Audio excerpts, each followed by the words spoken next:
मेरे प्यारे दोस्तों, नमस्कार। साथियों, आज है तारीख 19 जनवरी 2024 और आज से जो रिलेटेड करंट अफेयर्स है आइए उस पर चर्चा करते हैं। देखिए, जो मुझे पहली न्यूज़ मिली ये किसान उत्पादक संगठन को लेकर के मिली। ये क्या है, आप इसको थोड़ा सा समझ लीजिए। ये आप जानते हैं कि जो हमारा देश है भारत, है ना, ये किसान जो है ये गांव का देश है। और गांव कहने का मतलब क्या, गांव वहाँ जो खेती बाड़ी ज़्यादा होता है, राइट। और जो किसान हैं इसकी आमदनी आपको पता है कि उस तरह से हो नहीं पा रही। जो लोग किसान हैं, काम कर रहे हैं, किसानी कर रहे हैं, वो चाहते हैं कि वो ये किसानी काम छोड़ दें। ऐसा इसलिए है ना क्योंकि उनके पास इनकम जो है, उनकी जो आमदनी है वो क्या है, कम। तो इस आमदनी को बढ़ाने के लिए सरकार काफ़ी समय से प्रयासरत है और चाहती है कि किसानों की जो है आय बढ़े। और उसी में एक पहल है ये किसान उत्पादक संगठन। ये बेसिकली क्या है, तो खेती किसानी में कारोबारी गतिविधियों को बढ़ावा देने और ग्रामीण क्षेत्रों में कृषि आधारित स्टार्टअप शुरू करने के लिए प्रधानमंत्री मोदी ने फरवरी 2020 को चित्रकूट से इस योजना की शुरुआत की थी। तो ये है पहला कि अगर आपसे पूछा जाए कि किसान उत्पादक संगठन की शुरुआत किसने की, कहाँ से हुई, तो आप ये चीज़ जान गए फरवरी 2020 में इस योजना की शुरुआत हुई थी। और अभी फिर से न्यूज़ में क्यों है, क्योंकि 2024 के अंत तक 10,000 ऐसे संस्थाएं किसान उत्पादक संगठन बनाने का लक्ष्य रखा गया है। इससे टोटल 30 लाख किसान लाभान्वित होंगे। ठीक है। अब आप बोलेंगे कि भाई ये संगठन करती क्या है, ये योजना करना क्या है इसके। तो इस योजना के तहत क्या है, किसानों से फल फूल सब्जी मछली जो भी किसान बेचते हैं, वो जो उपज है उनकी, वो सीधे कंपनी को बेचा जाए। ये इस योजना के तहत होता है। तो आपको थोड़ा सा और आपको जानना होगा कि ये किसान उत्पादक संगठन क्या होते हैं, तो इसको समझ लेते हैं। ये किसान उत्पादक संगठन जो है ये किसानों का एक संगठन है, ये ध्यान रखना है। और ये जो संगठन है इसमें जो है जो सदस्य होते हैं वो किसान ही होते हैं और यही एक दूसरे की मदद का जिम्मा उठाते हैं। ठीक है। ये जो है एफपीओ अपने सदस्यों को आपसी सहयोग से बैंक लोन दिलवाने में, फसल की बिक्री करवाने में, पैकेजिंग करवाने में, मार्केटिंग जैसी सुविधा उपलब्ध कराने में, ताकि किसान को इधर उधर ना भटकना पड़े, ये सारी सुविधाएं उपलब्ध कराती हैं। तो भाई सरकार इसमें क्या करती है, तो केंद्र सरकार 15 लाख रुपए की आर्थिक सहायता देती है। लेकिन कंडीशन है, एक तो क्या है, आपको कंपनी बनानी पड़ेगी और कंपनी बनाने के लिए आपको 11 किसान लगेंगे, तो आप ये कंपनी बना पाएंगे। ये कंपनी बनने के बाद आपको ये जो 15 लाख रुपए चाहिए, ये जो आर्थिक सहायता किसानों को जो मिलनी चाहिए, उस कंपनी को तभी वो वित्तीय सहायता मिलेगी जब, अगर वो कंपनी पहाड़ी इलाके में है तो उसके साथ 100 किसान जुड़े होने चाहिए, और अगर मैदानी इलाके में है तो 300 किसान जुड़े होने चाहिए, तब उसको जाके लाभ मिलेगा। तो आप इस योजना को समझ गए।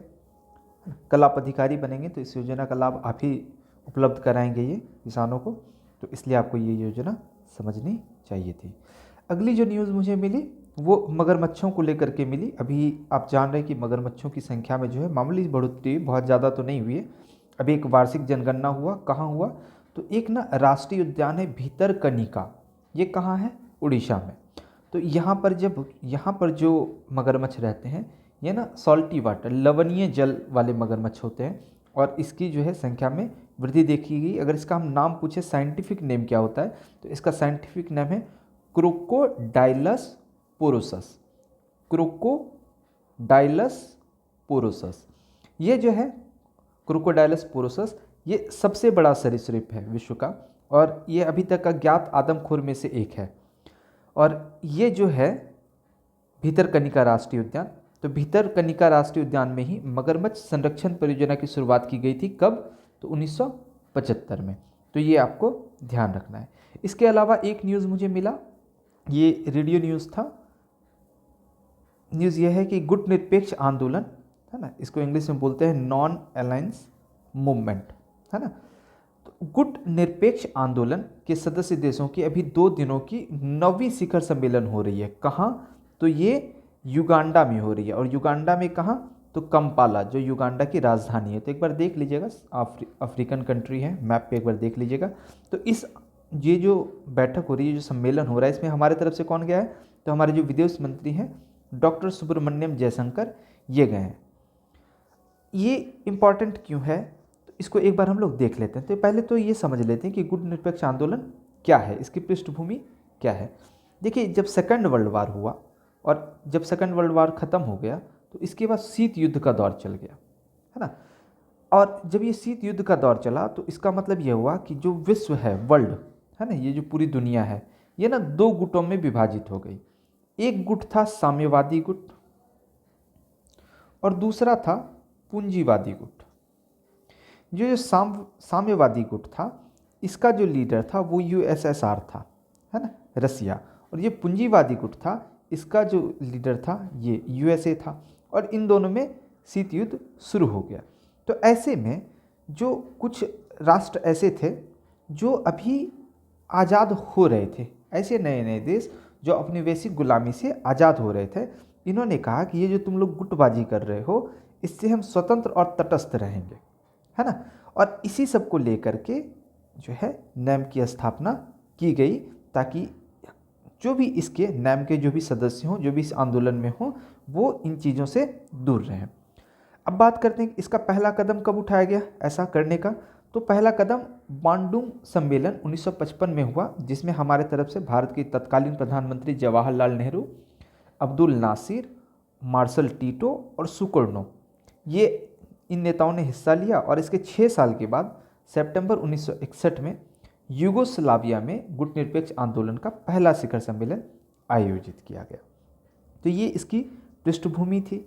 अब भाई है कि ये इसकी प्रासंगिकता क्या है, क्योंकि अब तो आप जानते हैं कि यूएसएसआर का विघटन हो गया 1991 में। तो जब ये ख़त्म हो गया तो इसका यूएसए का जो गुट है, पूंजीवादी गुट, इसका कोई मतलब नहीं है ना। तो फिर इसका गुट निरपेक्ष आंदोलन का क्या मतलब है। तो हम आज की तारीख में इसकी प्रासंगिकता देखते हैं। तो पहली प्रासंगिकता यह है कि यह विश्व शांति को बढ़ावा देता है ना। और आप देखेंगे कि ये जो गुट निरपेक्ष आंदोलन के जो सदस्य देश हैं, वो ज़्यादातर क्या थे कि वो अपने उपनिवेश के दौरान न किसी के उपनिवेश रहे थे, तो गुलाम थे। तो ये नए देश है ना, तो ये विकसित नहीं है अभी। और अगर ये विकसित नहीं है तो इसका मतलब क्या है, ये विकासशील देश है। और जब ये विकासशील देश हैं तो ऐसे आंदोलन जो होते हैं, इनका जो शिखर सम्मेलन होता है, ये जो विकासशील देश होते हैं उनके लिए एक मंच उपलब्ध करा देता है, ताकि आप यहाँ पर आकर डिस्कशन कर सकें। जो न्याय संगत विश्व व्यवस्था है, ये उसको बढ़ाने की बात करता है। और जो देश होते हैं, जो नए देश हैं, इनकी क्षेत्रीय अखंडता और संप्रभुता के विचार को ये लोग बार बार दोहराते हैं। और इससे क्या हो जाती है कि इसकी जो मौजूदा प्रासंगिकता होती है देश की और इन सब की, वो और स्पष्ट हो जाती है। तो आप कहेंगे कि साहब, अगर ये इतना इम्पॉर्टेंट है तो हमारे विदेश मंत्री क्यों गए हैं, हमारे फॉरेन मिनिस्टर क्यों गए हैं, प्राइम मिनिस्टर क्यों नहीं गए। दरअसल पहले ना प्राइम मिनिस्टर ही जाते थे, लेकिन 2019 के बाद से ये परंपरा थोड़ी टूट सी गई है। उसका कारण क्या है, यानी कि भारत के इसके झुकाव में जो कमी है, उसका कारण क्या है। तो एक तो क्या है कि हमने देखा कि हमारे साथ जब भी संकट का दौर आया ना, तो इसके जो सदस्य देश हैं उन्होंने भारत को समर्थन नहीं दिया। जैसे 1962 का चीन युद्ध हुआ, उसमें नहीं दिया, ठीक है। आप देखते हैं हमारा जो पाकिस्तान के साथ युद्ध हुआ, उसमें नहीं दिया। तो ऐसे में थोड़ी रिलेवेंसी इसकी कम रह जाती है। दूसरा क्या है कि इसके जो देश हैं, इनमें आम सहमति नहीं है। ज़्यादातर देश क्या करते हैं, वो अपनी गुटबंदी करने लगते हैं, 2-4 लोग मिल करके, है ना।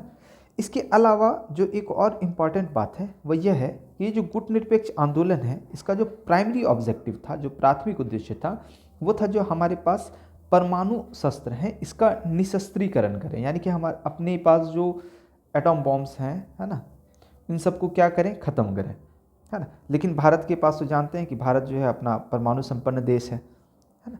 तो ये इसके झुकाव का कारण है। इसके अलावा एक न्यूज़ जो है मुझे फिर से मिला मालदीव को लेके, तो मैंने सोचा आपसे ये इन्फॉर्मेशन शेयर कर दूं। आपने पढ़ा भी होगा कि मालदीव चर्चा में क्यों है, ये तो आप जान ही रहे हैं। इसके अलावा कुछ इन्फॉर्मेशन है। इन्फॉर्मेशन ये है कि वहाँ पे नवंबर 2023 में राष्ट्रपति का चुनाव हुआ, और उसमें पीपल्स नेशनल कांग्रेस के नेता थे एक, उनका नाम है मोहम्मद मुइज्जू। इन्होंने वहाँ पे नारा दिया था इंडिया आउट, और इसी नारे के साथ ये जीते थे। तो जैसे इन्होंने सत्ता संभाला, उसके बाद से वो कहते हैं भारत को कि तुम्हारा जो 75 सुरक्षाकर्मी है यहाँ पे, उसको यहाँ से वापस ले जाओ ना। तो जरा हम लोग जान लेते हैं कि 75 सुरक्षाकर्मी वहाँ कर क्या रहे थे। ये ना वहाँ पे एक डॉर्नियर विमान और हेलीकॉप्टर है, उसका संचालन कर रहे थे।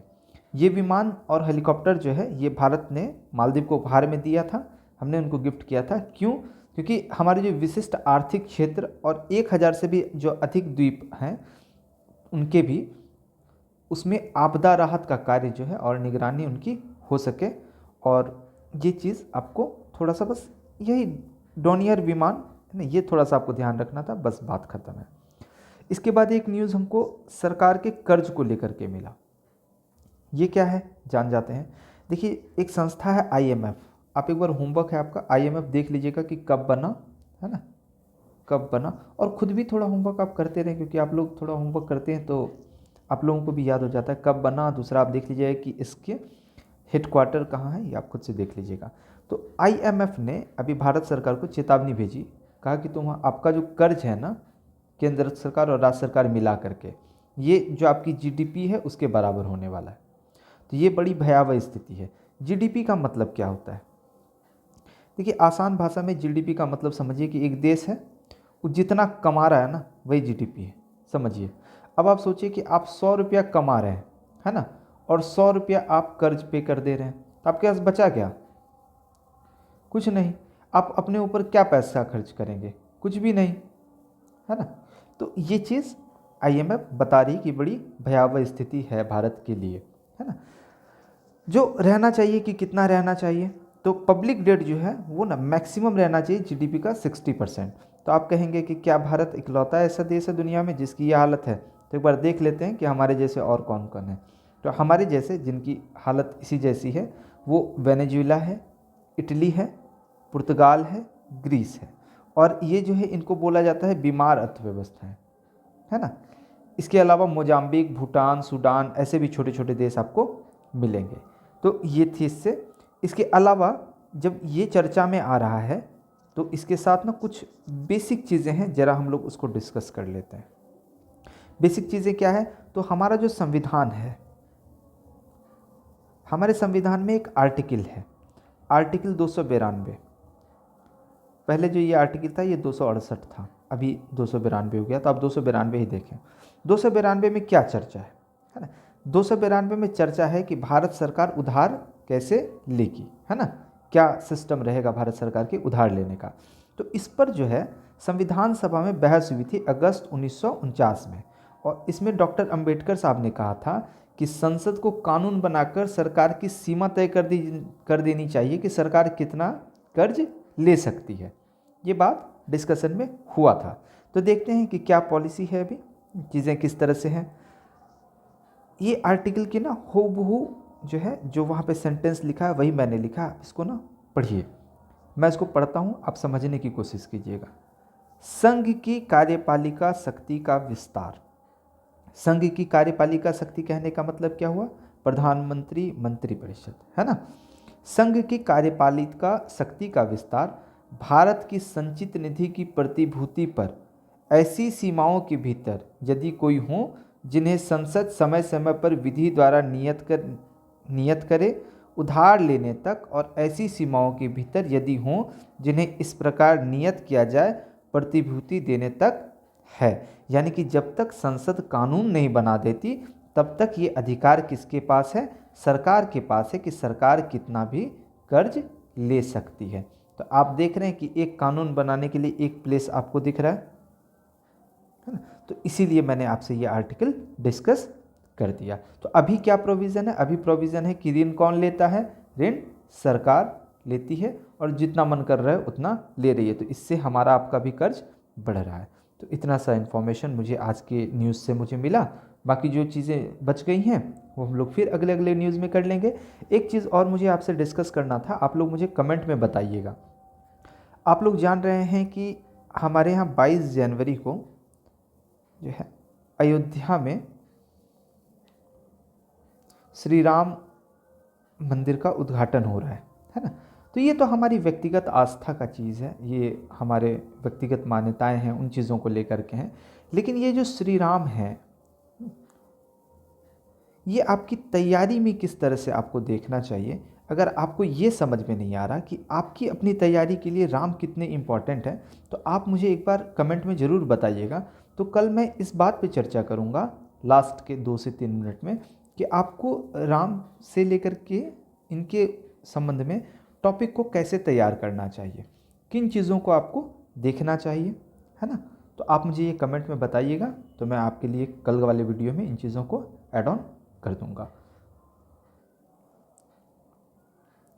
और एक छोटी सी सूचना है कि आप सबको, हालांकि आप लोगों को तो पता है ही, मैं एक बार फिर से बस रिमाइंड करा रहा हूँ चीज़ों को, कि आप लोगों को पता है कि 17th BPSC और +71 इस BPSC की प्रीलिम्स और मेंस की जो एग्ज़ाम होने वाली है, इसका हम लोग ऑनलाइन बैच स्टार्ट कर रहे हैं, जो 20 जनवरी से स्टार्ट होगा।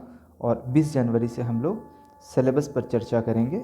और इसके लिए जो है आप इनरोल करा सकते हैं। इनरोल कराने के लिए आप इस नंबर पर संपर्क करेंगे, ताकि आप जो है साथ साथ चीज़ों को करते चले जाएं। इसमें हम लोग सारे सब्जेक्ट को कवर करेंगे। सारे सब्जेक्ट का मतलब जो PT का है प्लस GS का जो पेपर है, इस दोनों को हम लोग अच्छे से कवर करेंगे। बाकी चीज़ें ऐड ऑन होंगी, है ना, वो आपका ऑटोमेटिक हो जाएगा तो हो जाएगा, उसके लिए कोई ज़्यादा लोड नहीं लेना है। तो इसमें प्रीलिम्स और GS के जो पेपर हैं BPSC के, उसको कवर करेंगे। प्रीलिम्स के पेपर के साथ साथ क्या है ना, कि आपको बाकी स्टेट PCS के जो एग्ज़ाम होते हैं उसके 80% चीज़ें आपकी कवर हो जाएंगी। तो बस 20%, जैसे अब आप UP का एग्ज़ाम दे रहे हैं फॉर एग्ज़ाम्पल, है ना, तो आपको UP के लिए फिर आपको UP का थोड़ा सा अलग से पढ़ना पड़ेगा, है ना। और वो ना आप पढ़ते पढ़ते आप सीख लेंगे कि इसको कैसे पढ़ना है। और इसके लिए जैसे ये बैच जब हम लोगों का ख़त्म हो जाएगा, फिर धीरे धीरे उसके बाद सोचा जाएगा इस पर भी अगर कुछ काम किया जा सकता है तो। लेकिन अभी जो है फ़िलहाल ये BPSC के लिए डेडिकेटेड बैच है। और अगर आप लोग ज्वाइन करना चाहते हैं तो आप इस नंबर पर कॉल करके आप अपना एनरोलमेंट करा सकते हैं। बहुत बहुत धन्यवाद।